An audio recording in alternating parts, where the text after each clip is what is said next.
बदन पे सितारे लपेटे हुए, तो जाने तमन्ना किधर जा रही हो। जब चांद ने अपनी चुप्पी तोड़ी और आसमान ने अपनी बाहें फैलाई तो मौसम भी जैसे थोड़ा शरारती हो गया। मोहब्बत की फिजाओं में उस दिन कुछ खास था, जैसे हर फूल बस झूम के बरसने को तैयार बैठा हो। बहारों फूल बरसाओ, मेरा महबूब आया है।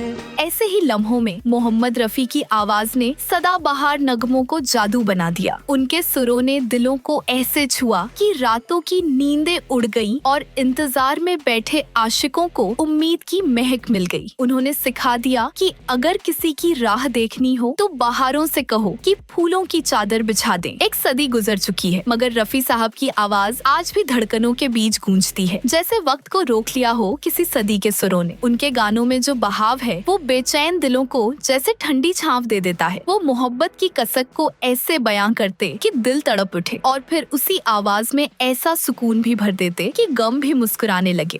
आने से उसके आए बहार।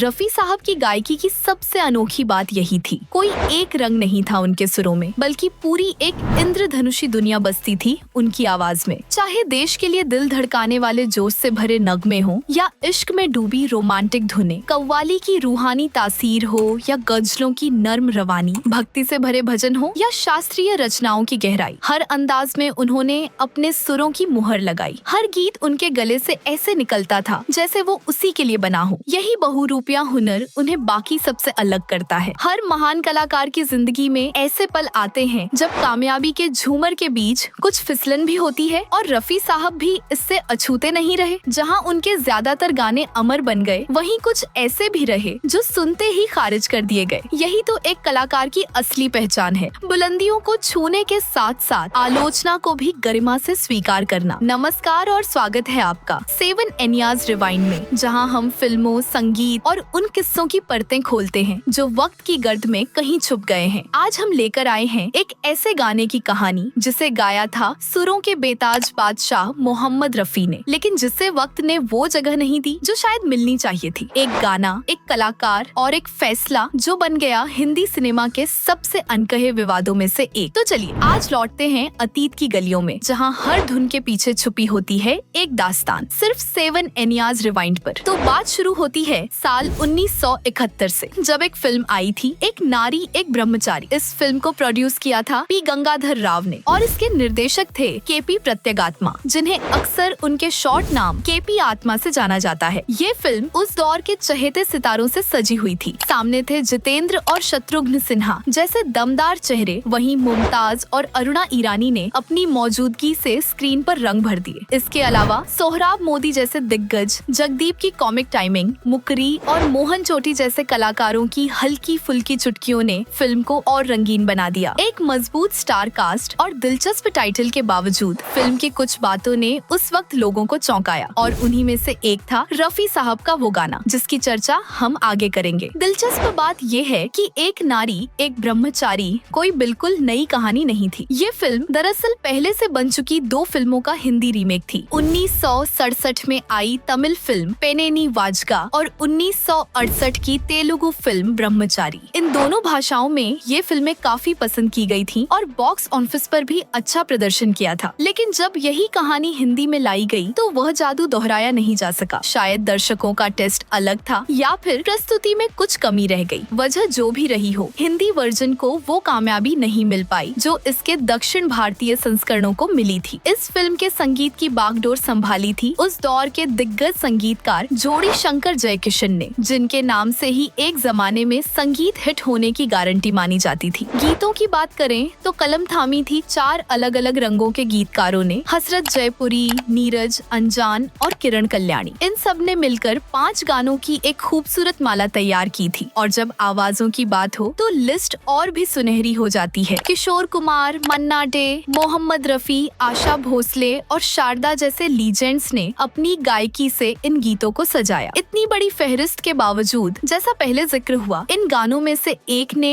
उस समय काफी आलोचना भी झेली और अब बारी है उस गाने से पर्दा हटाने की। अब दिलचस्प मोड़ यहीं आता है। एक नारी एक ब्रह्मचारी में रफी साहब ने केवल एक ही गाना गाया था, लेकिन हैरानी की बात ये है कि वही गाना विवाद की वजह बन गया। असल में जब गानों की रिकॉर्डिंग चल रही थी तो तय करना कि कौन सा गीत फिल्म में रहेगा और कौन नहीं, ये जिम्मेदारी आमतौर पर संगीतकार और निर्देशक की होती है। लेकिन कभी कभी निर्माता भी इस रचनात्मक प्रक्रिया में दखल देने लगते हैं और यहीं से टकराव शुरू होता है। कुछ ऐसा ही हुआ इस फिल्म के सेट पर भी। उस एक गाने को लेकर निर्माता और गीतकार के बीच काफी बहस हुई। बात इतनी बढ़ गई कि रचना की गुणवत्ता से ज्यादा अहम हो गया कि किसकी बात मानी जाए। ऐसे हालातों में रफी साहब जैसी बड़ी आवाज का गाना भी विवाद की भेंट चढ़ सकता था और उस वक्त वही हुआ। एक नारी एक ब्रह्मचारी के पीछे जो रचनात्मक दिमाग था वो थे के.पी. आत्मा, दक्षिण भारतीय सिनेमा और हिंदी फिल्मों के एक मशहूर नाम। उन्होंने अपने करियर में तेलुगु भाषा की कई दर्जन फिल्मों का निर्देशन किया और अपनी सधी हुई सोच से उन फिल्मों को नई ऊंचाइयां दी। सिर्फ निर्देशन ही नहीं बल्कि बतौर निर्माता भी उन्होंने 2 महत्वपूर्ण फिल्में बनाई थीं, एक तेलुगु में और एक हिंदी में। इतना ही नहीं, 7 फिल्मों की कहानी और पटकथा भी उनके ही कलम से निकली थी। यानी वे महज निर्देशक नहीं थे बल्कि एक सोचने समझने वाले लेखक भी थे जो सिनेमा को गहराई से महसूस करते थे। उनकी फिल्मों में हमेशा कुछ ऐसा रहता था जो आम से हटकर होता और एक नारी एक ब्रह्मचारी भी उसी सोच का नतीजा थी। भले ही हिंदी दर्शकों के बीच वो जादू पूरी तरह से ना चल पाया हो। के.पी. आत्मा सिर्फ दक्षिण भारतीय सिनेमा के ही नहीं बल्कि हिंदी फिल्मों के भी एक समझदार और दूरदर्शी निर्देशक थे। यही वजह है कि उन्होंने जब हिंदी फिल्म एक नारी एक ब्रह्मचारी बनाई तो उन्होंने हर फैसले सोच समझ कर लिया, चाहे वो कलाकारों का चयन हो या संगीत की बागडोर। उनके फिल्मी करियर की झोली में 3 राष्ट्रीय फिल्म फेयर पुरस्कार और 2 नंदी अवार्ड शामिल हैं, जो उनकी प्रतिभा और सिनेमा के प्रति समर्पण का सबूत है। हिंदी फिल्मों से उनका रिश्ता भी गहरा रहा। उन्होंने छोटा भाई राजा, रंग तमन्ना, बचपन, एक नारी एक ब्रह्मचारी, मेहमान और 2 लड़कियों जैसी 7 हिंदी फिल्मों का निर्देशन किया था और हर फिल्म में उन्होंने अपने अनुभव और शैली का असर छोड़ा। इसी गहरी समझ की वजह से उन्होंने एक नारी एक ब्रह्मचारी के लिए उस वक्त की सबसे कामयाब संगीतकार जोड़ी शंकर जयकिशन को चुना। गीतों की लेखनी उन्होंने किरण कल्याणी को सौंपी जो उस समय उभरती हुई लेखिका थी। यानी के.पी. आत्मा की सोच हमेशा यह रही कि संगीत और कहानी दोनों मिलकर ही फिल्म को आत्मा देते हैं और यही आत्मा उन्होंने इस फिल्म में भी बसाने की कोशिश की थी। फिल्म एक नारी एक ब्रह्मचारी का पहला गीत बना, चिराग किसके घर का। इस गाने की कलम थामी थी किरण कल्याणी ने और ये उनका इस फिल्म के लिए पहला गीत था। इस खूबसूरत रचना को आवाज देने के लिए बुलाया गया मोहम्मद रफी साहब को। जब रफी साहब स्टूडियो पहुंचे तो हमेशा की तरह उन्होंने बिना किसी बनावट के दिल से गाकर उस गाने को जिंदा कर दिया। उनकी अद्भुत गायकी से हर कोई प्रभावित हो गया, चाहे वो निर्देशक के.पी. आत्मा हो, संगीतकार शंकर जयकिशन या खुद गीतकार कल्याणी। सबने माना कि गाने में वो जादू उतर चुका है जिसकी तलाश थी। गाने की रिकॉर्डिंग के बाद माहौल खुशनुमा था और टीम बाकी गीतों की तैयारी में जुट गई। रफी साहब को वादा किया गया, जैसे ही अगला गाना तैयार होगा सबसे पहले आपको बुलाया जाएगा। लेकिन किसे पता था कि आगे कहानी एक मोड़ लेने वाली है और यही वादा आने वाले दिनों में चर्चा और विवाद की वजह बन जाएगा। कुछ दिन बीते और फिर अचानक फिल्म के निर्माता पी. गंगाधर राव उस जगह आ पहुँचे जहाँ इत्तेफाक से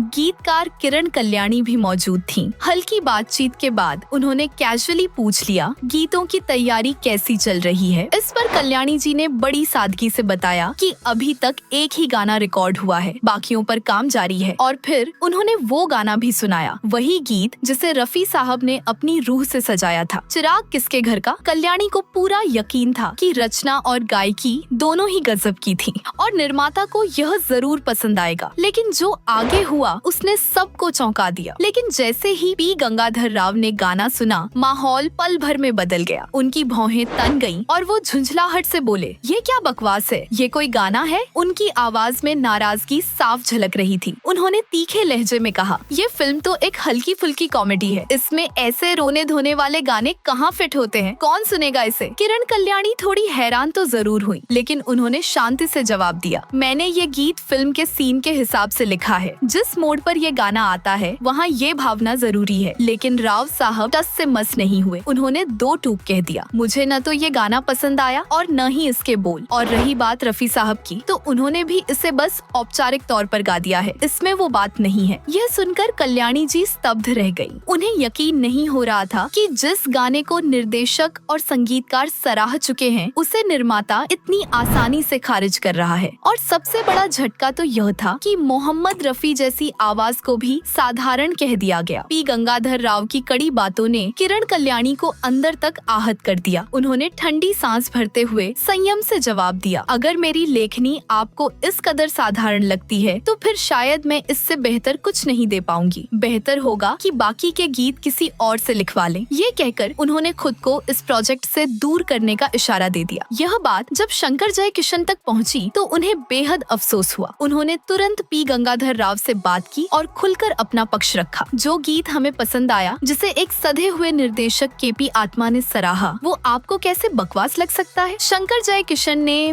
बिना लाग लपेट के कहा, आपसे गुजारिश है कि एक बार फिर सोचिए, भावनाओं को, सिचुएशन को और किरदार की जरूरत को देखिए, तभी समझ में आएगा कि यह गाना कितना सटीक है। उन्होंने आगे जोड़ते हुए कहा, किरण कल्याणी ने बहुत संवेदनशीलता से ये गीत लिखा है। उनके बाकी गीत भी फिल्म के लिए उतने ही जरूरी हैं। अगर आपने जल्दबाजी में उन्हें दरकिनार कर दिया तो शायद फिल्म ही अपनी आत्मा खो बैठेगी। इस हस्तक्षेप ने स्थिति को पलट दिया। बात अब सिर्फ एक गाने की नहीं थी, ये एक कलाकार के आत्मसम्मान और उसकी रचनात्मकता की बात बन चुकी थी। पी गंगाधर राव ने सबकी बातें ध्यान से सुनी, लेकिन अपने फैसले पर वो अडिग रहे। उन्होंने सीधा और साफ कह दिया, मैंने इस फिल्म में पैसा लगाया है और जो मुझे पसंद नहीं आया उसे मैं फिल्म में शामिल नहीं कर सकता। मगर फिर एक हल्का सा समझौता भी सामने आया। आप सब कह रहे हैं, इसलिए जो गाना पहले ही रिकॉर्ड हो चुका है उसे रख लेंगे, लेकिन बाकी गानों के लिए नए गीतकार और नए गायक तय होंगे। इस एक फैसले ने कहानी की दिशा ही बदल दी। उसके बाद फिल्म के 4 और गानों की जिम्मेदारी नए गीतकारों को दी गई। हसरत जयपुरी ने 2 गीत लिखे, नीरज और अनजान ने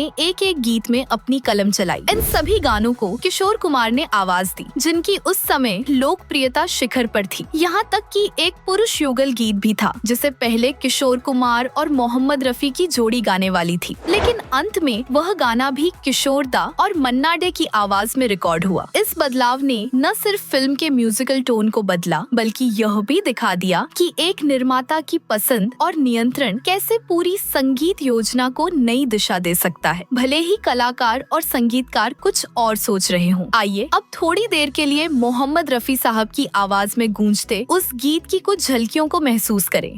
सुलाल किस जिगर का है, कंवल है कौन ताल का।